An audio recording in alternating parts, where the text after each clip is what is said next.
हरिओम दोस्तों। आज की हमारी कहानी है जीवन साथी। माथे पर छोटी क्रिस्टल की बिंदी, खुले लंबे बालों में आज सपना की खूबसूरती और उभर रही थी। आज लड़के वाले जो आ रहे थे सपना को देखने, हमेशा से साधारण सी और चुप रहने वाली सपना आज बला की खूबसूरत लग रही थी। अरे कितना समय लगाएगी तैयार होने में। किचन में सारा काम फैला हुआ है, जल्दी कर नाश्ता भी बनाना है।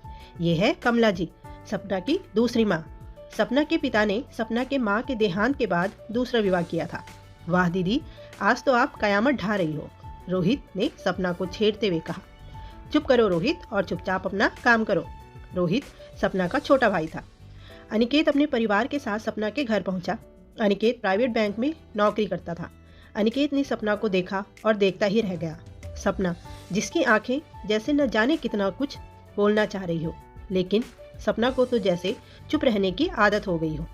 अनिकेत और सपना की पहली मुलाकात में अनिकेत समझ गया था कि सपना कम बोलती है और शांत स्वभाव की है।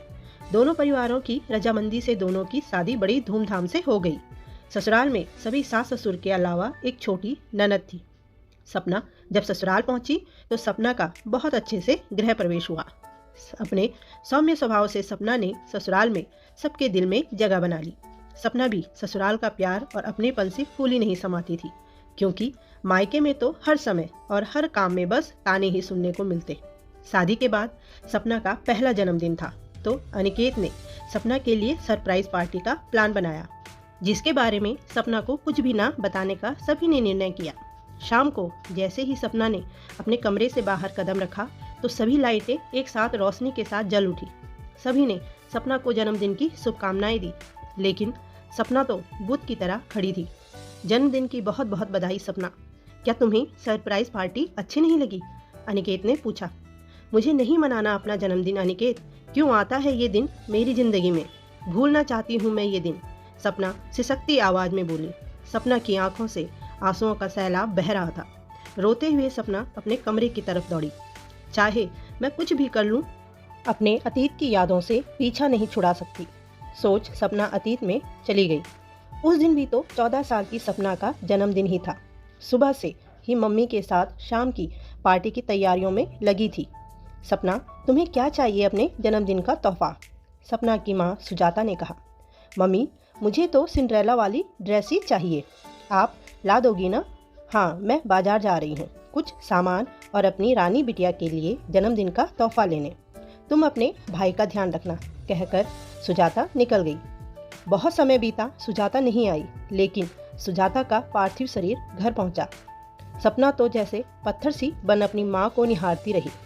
माँ की राह देख रही सपना अपनी माँ का मृत शरीर देख बहुत रोई।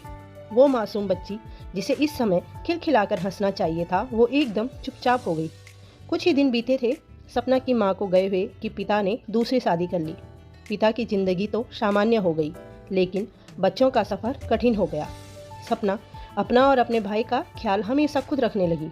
सपना, मेरा इरादा तुम्हारा दिल दुखाने का नहीं था। अनिकेत की आवाज़ से सपना अपने अतीत से बाहर आई और अपने आंसुओं को साफ करती हुई बोली। अनिकेत, क्यों इस दिन की यादें मेरी ज़िंदगी में धुंधली नहीं हो सकती? मैं अगर भूलना भी चाहूँ तो मेरे जन्मदिन के दिन सब यादें ताज़ा हो जाती हैं। मैं चाह कर भी अपने जन्मदिन के दिन खुश नहीं हो सकती। सपना ने रोते हुए अपना सिर अनिकेत के कंधों पर टिका दिया। मैं सब जानता हूँ सपना, लेकिन जो होना था उसमें तुम्हारा कोई दोष नहीं है। हमारा आना जाना सब ऊपर वाले के हाथ में है। हमें तो सांसें गिन कर मिली हैं, इसमें हम और तुम कुछ भी नहीं कर सकते। होनी को कोई नहीं टाल सकता, इसमें किसी का भी कोई दोष नहीं है। सपना, जो हुआ उसे भूल जाओ। मैं तुम्हारी आंखों में आंसू नहीं देख सकता। मैं हमेशा कोशिश करूँगा कि मेरी वजह से तुम्हारी आंखों में कभी आंसू ना आए, और तुम भी मुझसे वादा करो कि ज़िंदगी में कोई भी मुश्किल हो हम दोनों मिलकर मुकाबला करेंगे। अब तुम अकेली नहीं हो सपना। बेटा, अगर तुम हमेशा ऐसे दुखी रहोगी तो तुम्हारी माँ भी वहाँ दुखी होगी। माँ तो हमेशा हर पल हर घड़ी अपने बच्चों के साथ होती है। उनका आशीर्वाद हमेशा अपने बच्चों के साथ होता है।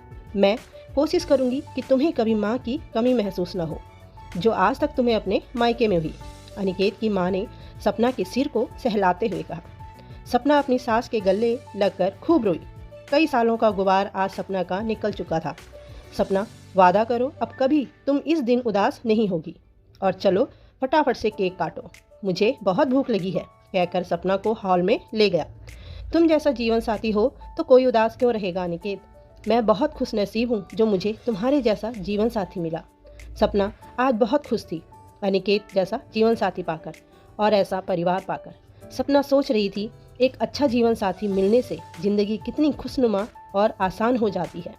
सपना को आज यकीन हो गया था कि उसकी माँ का आशीर्वाद हमेशा उसके साथ है, तभी तो अनिकेत जैसा हम सफ़र मिला सपना को। धन्यवाद दोस्तों।